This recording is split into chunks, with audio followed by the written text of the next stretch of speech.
રાંધણ ગેસના ભાવમાં 50 રૂપિયાનો વધારો।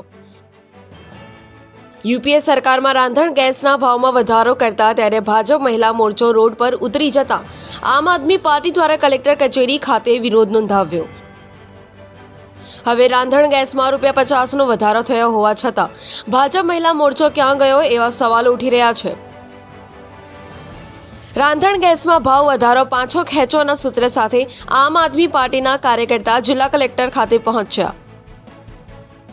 જિલ્લા કલેક્ટરને આવેદનપત્ર આપી રાંધણ ગેસમાં ભાવ પાછો ખેંચવાની માંગ। આજે સુરત શહેર આમ આદમી પાર્ટી સંગઠન દ્વારા અમે કલેક્ટરશ્રીને આવેદન આપવા માટે આવ્યા છીએ કે જે કેન્દ્ર સરકાર દ્વારા જે રાંધણ ગેસના ભાવમાં જે 50 રૂપિયાનો જે વધારો કરવામાં આવ્યો છે તાત્કાલિક ધોરણે પાછો ખેંચવામાં આવે।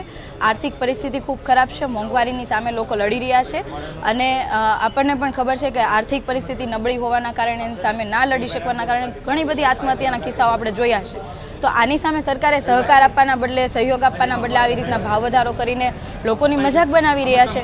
જે સમયે ભાજપની સરકાર નહોતી ત્યારે આ જ ભાજપના નેતાઓ વચનો આપતા હતા, વાયદાઓ આપતા હતા કે અમારી સરકાર બનશે તો અમે ભાવ ઘટાડો કરીશું।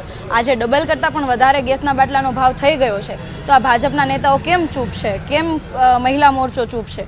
આજે અમે માંગ કરીએ છીએ કે તમે બોલી ન શકો તો કાંઈ નહીં, પરંતુ અત્યારે સરકાર તમારી છે તો ભાવનો ઘટાડો તો કરો, લોકોને થોડીક તો મદદે આવો। જ્યારે ચૂંટણી આવે છે ત્યારે ચૂંટણી ઢંઢેરામાં તમે 500 રૂપિયાના સિલિન્ડર આપવાની વાત કરો છો, મફતમાં તહેવારે મફતમાં આપવાની વાત કરો છો, પરંતુ જેવી ચૂંટણી જાય એટલે તરત જ તમે તમારો રંગ અને તમે તમારી લાયકાત બતાવી દેતા હોય છે, અસલિયત બતાવી દેતા હોય છે। તો અમારી માંગણી એવી છે કે તાત્કાલિક ધોરણે આજે ભાવ વધારો થયો છે એ પાછો ખેંચવામાં આવે।